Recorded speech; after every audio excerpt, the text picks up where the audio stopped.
21 days കൊണ്ട് എന്ത് മാറ്റമാണ് നമുക്ക് ഉണ്ടായത്? 21 ഡേയ്സ് കൊണ്ട് ഒരു ഹാബിറ്റ് ബിൽഡ് ചെയ്യാം എന്നൊരു പ്രിൻസിപ്പിൾ ഉണ്ടല്ലോ. Welcome to day 33 of 100 days progress challenge. ഈ ഒരു ചോദ്യം എന്റെ ഫോളോവേഴ്സിന്റെ ഭാഗത്ത് നിന്ന് വന്നൊരു ചോദ്യമാണ്.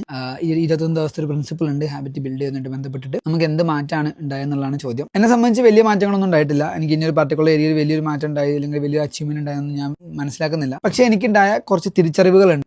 ഞാൻ അത് ഷെയർ ചെയ്യാം. ഒന്നാമത്തേത്, നമ്മളുടെ ഡ്രീമിന് വേണ്ടിയാണ് നമ്മൾ ഈ എഫേർട്ട് എടുക്കുന്നത് എന്നുള്ളതാണ്. ആ ഒരു ഡ്രീമിനെ ചേസ് ചെയ്യുക എന്നുള്ളതാണ്. അത് ആരും തന്നെ വിശ്വസിച്ചില്ലെങ്കിലും ആരും തന്നെ സപ്പോർട്ട് ചെയ്തില്ലെങ്കിലും നമ്മൾ ആ ഡ്രീമിന് വേണ്ടിയിട്ട് എഫേർട്ട് എടുക്കണം. ആ എഫേർട്ട് ഒരിക്കലും അവസാനിപ്പിക്കരുത് എന്നുള്ളതാണ്. ആ ഡ്രീമിലേക്ക് എത്തുന്നവരെ ആ ഒരു എഫേർട്ട് കണ്ടിന്യൂ ചെയ്യണം എന്നുള്ളതാണ് ഒന്നാമത്തത്. രണ്ടാമത്തത്, ആരൊക്കെ നമ്മളെ ഭയങ്കര ക്രേസിയാന്ന് പറയും, എന്താടാ ഈ ചെയ്യുന്നത്, ഇതിൻ്റെയൊക്കെ വല്ല ആവശ്യമുണ്ട് എന്നൊക്കെ പറയുന്ന ആൾക്കാരുണ്ടാവും. പക്ഷേ എൻഡ് ഓഫ് ദ ഡേ ഇത് നമ്മളുടെ സ്വപ്നത്തിന് വേണ്ടിയാണ്, നമ്മുടെ സ്വപ്നത്തിന് വേണ്ടിയുള്ള പണിയാണ്.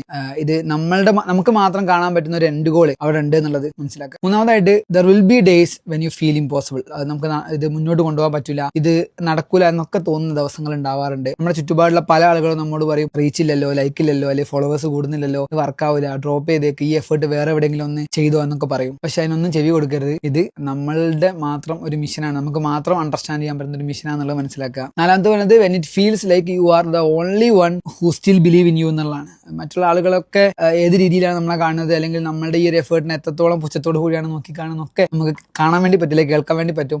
Remember this, every great story start with someone who refused to quit. അത് ക്വിറ്റ് ചെയ്യാതെ പിടിച്ചു നിന്നത് കൊണ്ടാണ് ഈ കാണുന്ന സക്സസ് സ്റ്റോറീസ് എല്ലാം അവർക്ക് റൈറ്റ് ചെയ്യാൻ വേണ്ടി പറ്റിയത്. And those all stories are someone who showed up when there is no one watching, someone who turned their doubts into discipline. And finally, നിങ്ങൾക്ക് പറ്റുന്നതും പറ്റാത്തതായിട്ടുള്ള എല്ലാ കാര്യങ്ങളാണെങ്കിലും നമ്മളൊരു ഉണ്ടാക്കി വെച്ച ആ ഒരു പ്ലാനിൽ സ്റ്റിക്ക് ഓൺ ചെയ്തിട്ട് വർക്ക്ഔട്ട് ചെയ്യുക എന്നുള്ളതാണ്. You don't need permission, you just need to decide that you are not stopping until it's done. അപ്പം അറിവ് അപ്ഡേറ്റ്സ് ആയിട്ട് അടുത്ത വീഡിയോ കാണാം. ഫോളോ ചെയ്തോ, കൂടെ കുടിക്കും.